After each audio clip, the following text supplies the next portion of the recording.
ॐ शुक्लाम्बरधरं विष्णुं शशिवर्णं चतुर्भुजं प्रसन्नवदनं ध्याये सर्वविघ्नोपशान्तये। ॐ श्रीकृष्णपरब्रह्मणे नमः। श्रीमद्भगवद्गीता अध पञ्चदशोऽध्यायः।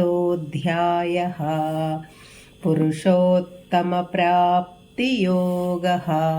4వ శ్లోకం। ततः पदं तत्परिमार्गितव्यं यस्मिन् गता न निवर्तन्ति भूयः तमेव चाद्यं पुरुषं प्रपद्ये यतः प्रवृत्तिः ప్రసృతా పురాణి. అసంగము వైరాగ్యము అనే కత్తిని ఉపయోగించి ఈ సంసారము అనే వృక్షమును సమూలంగా నరికాము. తరువాత ఏం చెయ్యాలి? తతః పదం పరిమార్గతవ్యం అంటే పరమాత్మ పదమును పొందటానికి ప్రయత్నించాలి.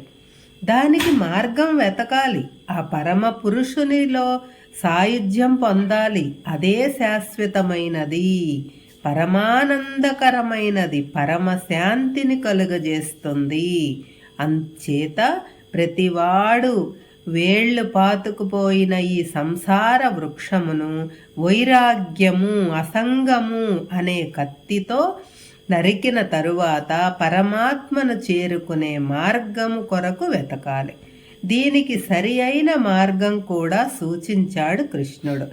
ముందు పురుషం ప్రపద్యే అంటే ఈ పరమాత్మను శరణు వేడాలి.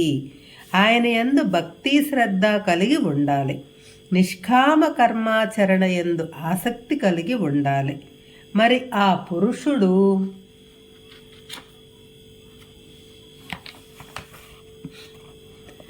ఎవరు అంటే పురాణి అంటే సనాతనుడు, ఆది మధ్యాంతరహితుడు.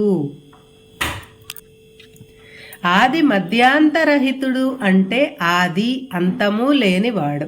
ఆయననే ఎందుకు శరణ వేడాలి అంటే యతః ప్రవృత్తి ప్రసృత అంటే ఆయన నుండే ఈ సంసారం పుట్టింది, అన్ని లోకాలలో వ్యాపించింది. ఎవరైతే పుట్టిస్తారో వాళ్లే దానిని నాశనం చేయడానికి సమర్థులు.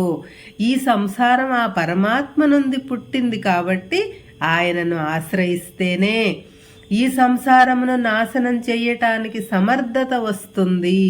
తతః అంటే ఆ తరువాత పదం తత్ పరిమార్గితవ్యం అంటే పరమ పురుషుని పదము గురించి వెతకాలి అంటే తెలుసుకోవాలి.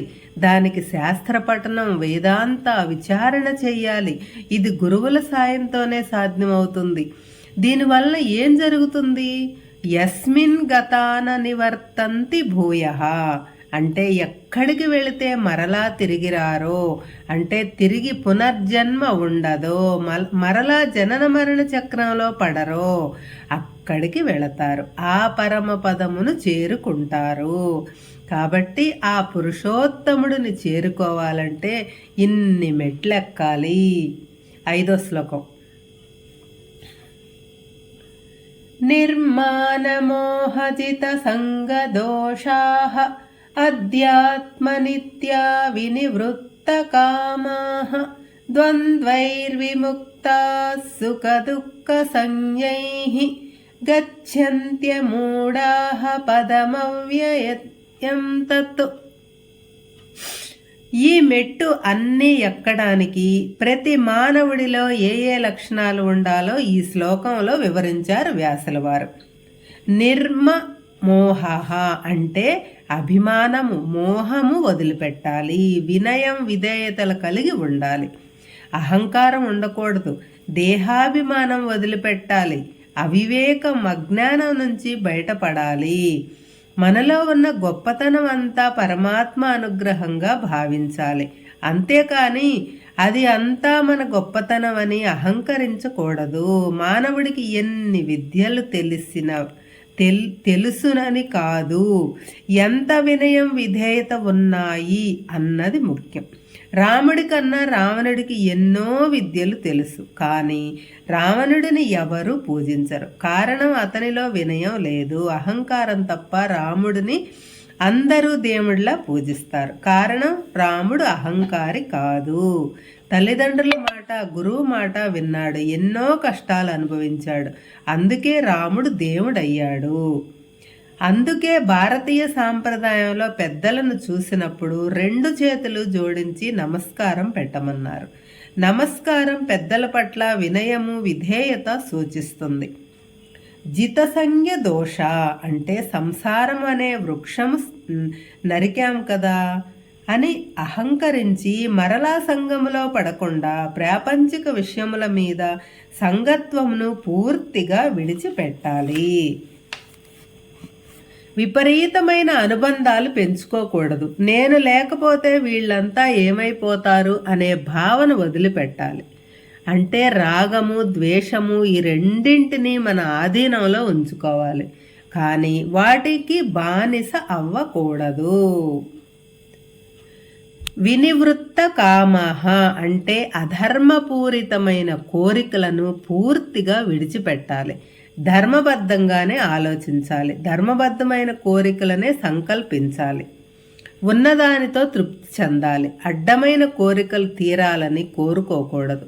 అవి తీరకపోతే తీవ్రమైన ఆవేదన మాత్రమే కలుగుతుంది.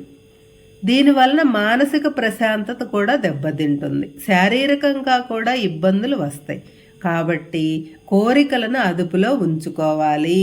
ద్వంద్వైర్విముక్తాః అంటే ద్వంద్వములను సమానంగా చూడటం, వాటి నుంచి విడివడటం. ఈ ద్వంద్వములు సుఖదుఖముల రూపంలో మనలను అనేకమైన ఇబ్బందులను గురి చేస్తుంటాయి.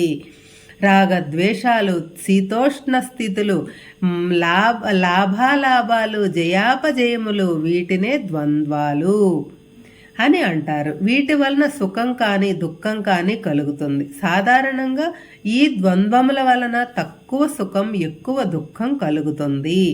కాబట్టి వీటిని సమంగా చూడగలగాలి, దేనికి అతిగా స్పందించకూడదు. ఏది వచ్చినా దానిని పరమాత్మ ప్రసాదంగా స్వీకరించాలి. అధ్యాత్మ నిత్య అంటే ప్రతిదినము శాస్త్రపఠన, అధ్యయనం, శ్రవణము, సత్సంగం చెయ్యాలి. శరీరం ఆరోగ్యంగా ఉండటానికి మంచి భోజనం ఎంత అవసరమో అలాగే మానసిక ప్రశాంతత కొరకు ఇవి అవసరం. అమూఢాహ అంటే ఇవన్నీ అనుసరించిన వాడు మూఢత్వంలో పడడు. మూఢత్వంలో ఉన్న దాని నుండి బయటపడతాడు, తెలివిగా ఉంటాడు. ఇటువంటి వాడు తత్ పైన చెప్పబడిన అవ్యయం అంటే నాశనము లేని శాశ్వతము అయిన పరమ పదమును గచ్చంతి పొందుతున్నాడు. ఈ సాధనముతో మానవుడు పరమపదమును చేరుకోవచ్చు అని పరమాత్మ బోధించాడు. హరే కృష్ణ.